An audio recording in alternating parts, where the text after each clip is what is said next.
दोस्तों, अगर मैं आपसे कहूं कि इस दुनिया की सबसे बड़ी ताकत तलवार, पैसा या ताकतवर रिश्ते नहीं, बल्कि आपकी बात करने की कला है, तो शायद आप हैरान हो जाइए। लेकिन सच्चाई यही है, अगर आपके पास बोलने की कला है, तो आप हर दरवाजा खोल सकते हैं। आप देखिए, कितने लोग बहुत टैलेंटेड होते हैं, उनके पास ढेरों आइडियाज होते हैं, लेकिन वो कभी सामने आकर बोल ही नहीं पाते।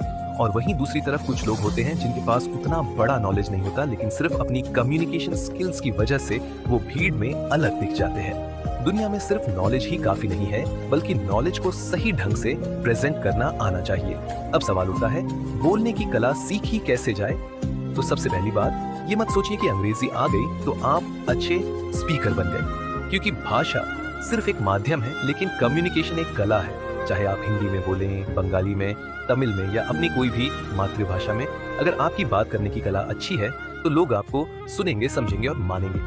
बहुत से लोग ये गलती करते हैं कि बड़े बड़े शब्दों को याद करके, दिखावा करके बोलने लगते हैं। लेकिन याद रखिए, बोलने की कला का असली मतलब है सिंपल शब्दों में अपने दिल की बात पहुंचाना। इसमें सिर्फ शब्द मायने नहीं रखते, बल्कि आपकी बॉडी लैंग्वेज, आपकी आवाज का टोन, आपकी आई कांटेक्ट और आपका आत्मविश्वास, ये सब मिलकर आपको एक अच्छा स्पीकर बनाते हैं। और हाँ, अगर आप इंग्लिश भी सीखना चाहते हैं तो उसमें कोई बुराई नहीं, लेकिन पहले अपनी मातृभाषा में बोलने की कला को मजबूत करें। अब सबसे बड़ा डर, लोग क्या कहेंगे, यही डर इंसान को रोक देता है। बहुत लोग पब्लिक स्पीकिंग से डरते हैं, माइक पकड़ते ही हाथ कांपने लगते हैं, लोगों की भीड़ देखकर पसीना आने लगता है। लेकिन दोस्तों, जब तक आप अपने आप को कंफर्ट जोन से बाहर नहीं निकालेंगे, आप कभी अच्छे स्पीकर नहीं बन पाएंगे।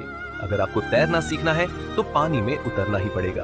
अगर आपको बोलना सीखना है तो स्टेज पर उतरना ही पड़ेगा। पहली बार आप हकलाएंगे, दूसरी बार लोग हंसेंगे, लेकिन तीसरी बार से लोग ताली बजाएंगे। याद रखिए, practice makes progress, not perfection. हर बार की प्रैक्टिस आपको एक लेवल ऊपर ले जाएगी। दोस्तों, अगर आपके पास 100 आइडियाज हैं, लेकिन आप उन्हें बोल नहीं पा रहे, तो वो सब बेकार है। और अगर किसी और के पास सिर्फ 10 आइडियाज हैं, लेकिन वो उन्हें अच्छे से बोल पाता है, तो दुनिया उसी को सुनेगी। इसलिए अगर आपको आगे बढ़ना है, अपनी जिंदगी बदलनी है, तो बोलने की कला को सीखिए। हर दिन प्रैक्टिस कीजिए, अपने डर को तोड़िए। किसी कवि ने कहा है, खुदा ने उस शख्स के हालात कभी नहीं बदले, ना हो जिसे ख्याल खुद अपने हालात बदलने का। तो दोस्तों, आज ही ठान लीजिए कि आप अपनी कम्युनिकेशन स्किल्स पर काम करेंगे, क्योंकि यही वो कला है जो आपको हर जगह कामयाबी दिलाएगी। दोस्तों, अगर आपको ये मोटिवेशन पसंद आया हो तो इसे शेयर कीजिए, क्योंकि हो सकता है ये किसी की जिंदगी बदल दे। मैं हूं प्रीतुष, आप देख रहा है लाइफ मिरर, और मैं आपको बार बार यही याद दिलाता रहूंगा, अगर आप खुद बदलने का फैसला कर लो तो आपकी जिंदगी भी बदल जाएगी। बदल